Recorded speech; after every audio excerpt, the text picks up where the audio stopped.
अस्सलाम वालेकुम एवरीवन। आज की वीडियो जो है हमारी फर्स्ट ईयर कंप्यूटर साइंस के लिए है, जिसमें हम एडवांस्ड पाइथन कॉन्सेप्ट डिस्कस करेंगे। ठीक है, हम इससे पहले लास्ट वाली वीडियो में ये सारा पॉलीमॉर्फिज्म तक कवर कर चुके थे। ठीक है, तो आज हमारा टॉपिक है एडवांस्ड पाइथन कॉन्सेप्ट। तो एडवांस पाइथन कॉन्सेप्ट में ना हम दो चीज़ें सीखने जा रहे हैं, आप लोगों ने याद रखना है। एक है फाइल हैंडलिंग का नॉलेज होना चाहिए हमें, ठीक है, और दूसरी चीज़ कि हमें आज का जो हमारा टॉपिक है वो है एक्सेप्शन हैंडलिंग। ठीक है, एक्सेप्शन हैंडलिंग।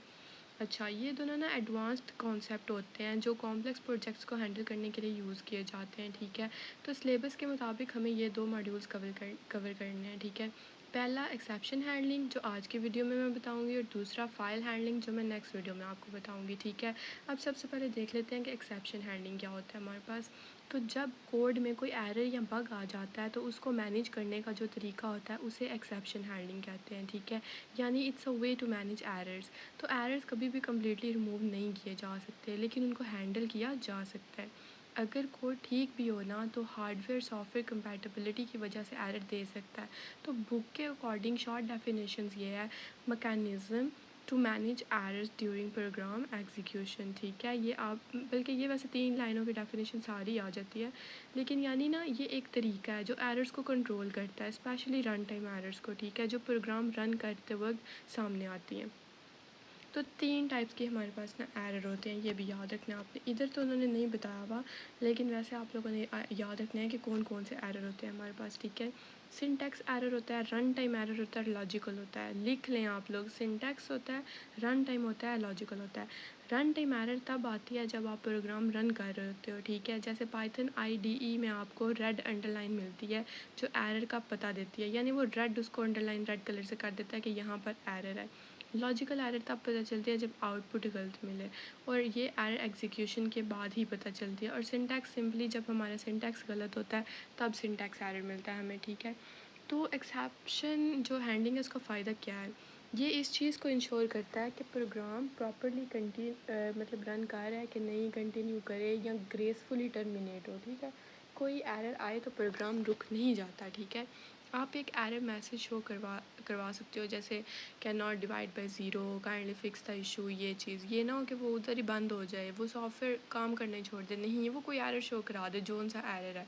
ठीक है, तो ये अप्रोच कोड को ना रोबस्ट बनाती है, यानी कोड ऐसे लिखना कि अनएक्सपेक्टेड एरर को भी हैंडल कर सके, रोबस्ट कोड। ठीक है, अच्छा जी, सबसे पहले इधर है ट्राई एक्सेप्ट ब्लॉक्स। अब ये वाला टॉपिक मैं बताने लगी हूँ। ठीक है, एक्सेप्शन हैंडलिंग के लिए ना पाइथन में 2 ब्लॉक्स यूज़ होते हैं। ठीक है, एक होता है ट्राई ब्लॉक, एक होता है एक्सेप्ट ब्लॉक।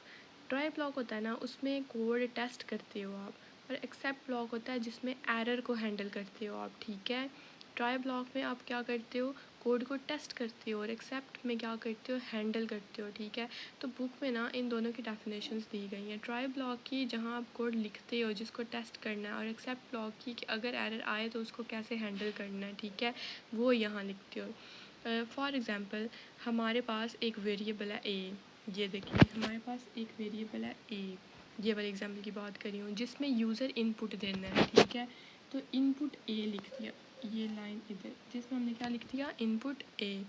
ठीक है, अच्छा अब क्या हो रहा है कि अगर ए इनपुट लेकर हमने, ठीक है, हम अब इसमें इनपुट वैल्यू करा रहे हैं, तो सिंपली हम इसमें एरर शो कर देंगे। ठीक है, कि you can't divide by zero, क्योंकि हम ज़ीरो से तो नहीं ना डिवाइड कर सकते। ठीक है, तो वो ये नहीं कि उसको प्रोग्राम को बंद कर देगा, वो सिंपली वो एरर शो कर देगा। नेक्स्ट है हमारे पास फाइनली एंड एल्स। ठीक है, तो फाइनली एल्स में देखिए क्या होता है, इसमें ना जो फाइनली ब्लॉक होता है ना वो हमेशा एग्जीक्यूट होता है। ठीक है, लाइक वो एक्सेप्शन कोई भी रेज नहीं करता, वो ये नहीं बोलता कि ऐसे नहीं तो ऐसे, वो फाइनली ब्लॉक एग्जीक्यूट हो जाता है। ठीक है, और जो एल्स ब्लॉक होता है ना, अगर वो यूज़ हो वो सिर्फ उस टाइम रन होगा अगर कोई भी बीच में एक्सेप्शन नहीं है ट्राई ब्लॉक में। ठीक है, तो ये फीचर्स काफ़ी यूज़फुल होते हैं, इस चीज़ को इंश्योर करते हैं कि हमारा कोड बिल्कुल सही रन करे हमेशा। ठीक है, अच्छा अब इस एग्ज़ाम्पल को देख लेते हैं कि क्या हो रहा है इसमें।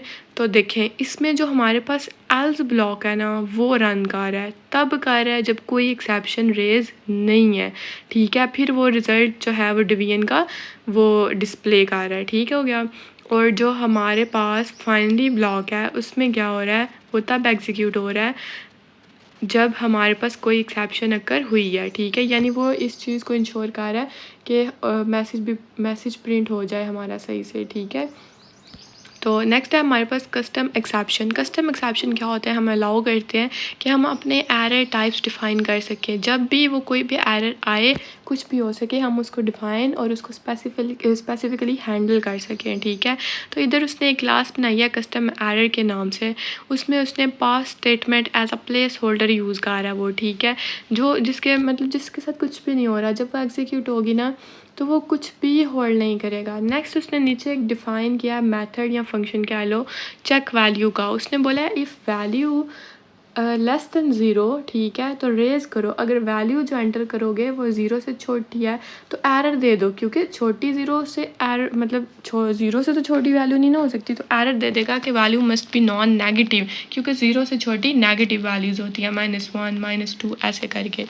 तो नीचे ट्राई चेक वैल्यू -1 एक्सेप्ट उसने देखें लिखा हुआ है कस्टम एरर, यानी जब जब ये एरर आएगा वो प्रिंट कर देगा एरर को। और एरर क्या है कि value raise custom error value must be non negative.